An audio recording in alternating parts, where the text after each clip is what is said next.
Saul rejected as king. Samuel said to Saul, "The Lord sent me to appoint you king over Israel. Now listen to his message.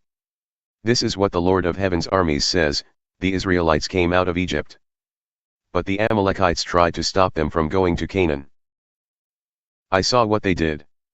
Now go, attack the Amalekites.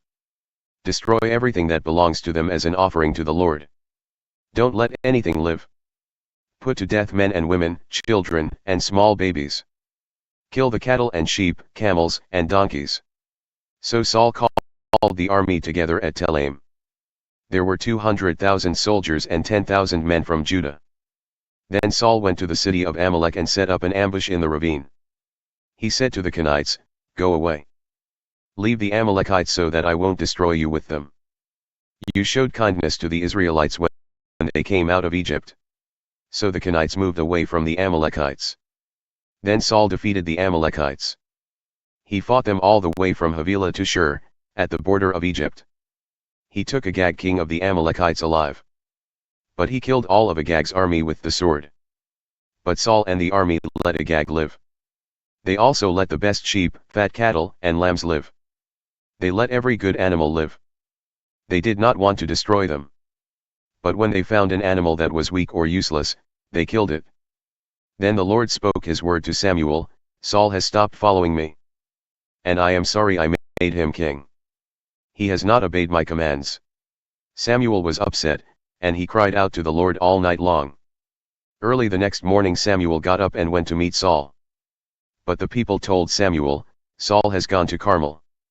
He has put up a monument in his own honor. Now he has gone down to Gilgal."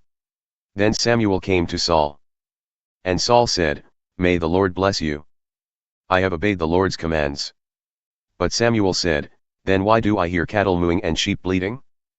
Saul answered, "The soldiers took them from the Amalekites. They saved the best sheep and cattle to offer as sacrifices to the Lord your God.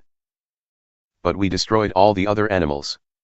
Samuel said to Saul, "Stop. Let me tell you what the Lord said to me last night." Saul answered, "Tell me." Samuel said, "Once you didn't think much of yourself. But now you have become the leader of the tribes of Israel. The Lord appointed you to be king over Israel. And he told you to do something.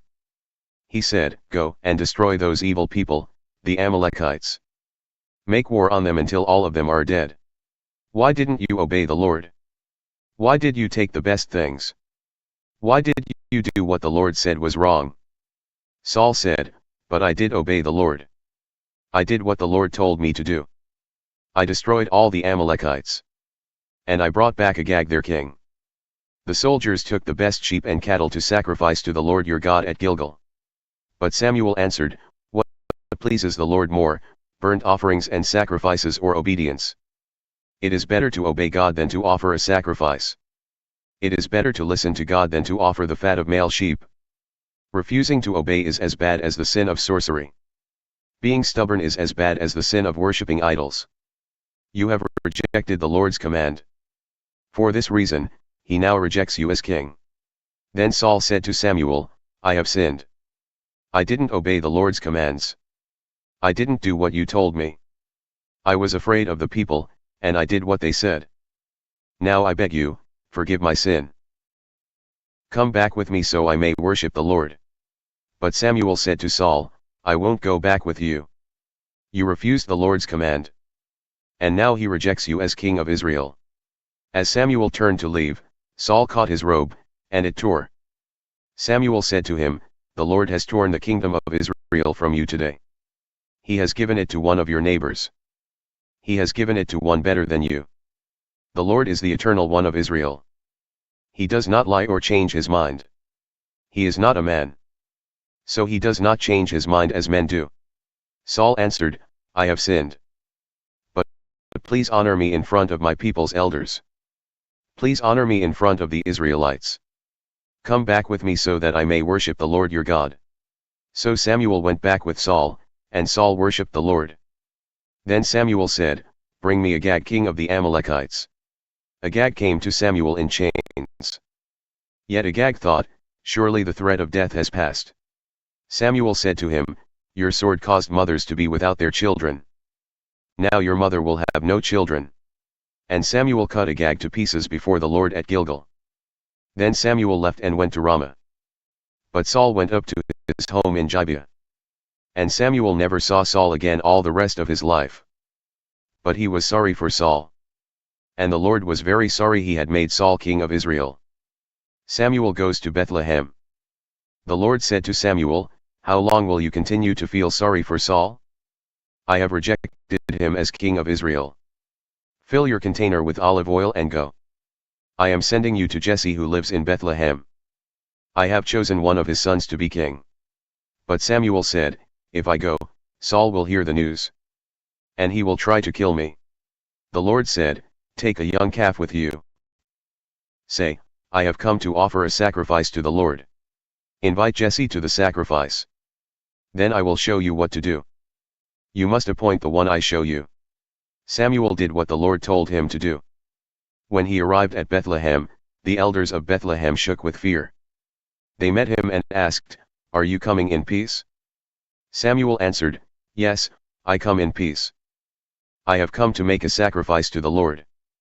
Make yourselves holy for the Lord and come to the sacrifice with me." Then he made Jesse and his sons holy for the Lord. And he invited them to come to the sacrifice. When they arrived, Samuel saw Eliab. Samuel thought, "Surely the Lord has appointed this person standing here before him." But the Lord said to Samuel, "Don't look at how handsome Eliab is. Don't look at how tall he is. I have not chosen him." God does not see the same way people see. People look at the outside of a person, but the Lord looks at the heart. Then Jesse called Abinadab and told him to pass by Samuel. But Samuel said, "The Lord has not chosen this man either." Then Jesse had Shammah pass by. But Samuel said, "No, the Lord has not chosen this one." Jesse had 7 of his sons pass by Samuel. But Samuel said to him, "The Lord has not chosen any of these." Then he asked Jesse, "Are these all the sons you have?" Jesse answered, "I still have the youngest son. He is out taking care of the sheep." Samuel said, "Send for him. We will not sit down to eat until he arrives." So Jesse sent and had his youngest son brought in. He was a fine boy, tanned and handsome. The Lord said to Samuel, "Go. Appoint him. He is the one."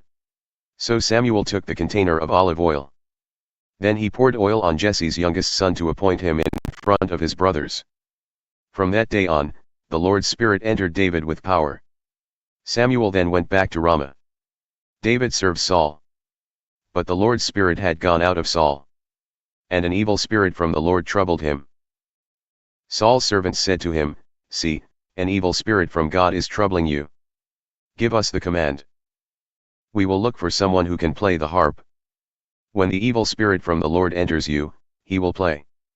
Then the evil spirit will leave you alone. And you will feel better." So Saul said to his servants, "Find someone. If he plays well, bring him to me." One of the servants said, "Jesse of Bethlehem has a son who plays the harp. I have seen him play it. He is a brave man and fights well. He is a good speaker and handsome. And the Lord is with him." Then Saul sent messengers to Jesse. The message said, "Send me your son David, who is with the sheep." So Jesse loaded a donkey with bread and a leather bag full of wine. He also took a young goat. He sent them all with his son David to Saul. When David came to Saul, he began to serve him.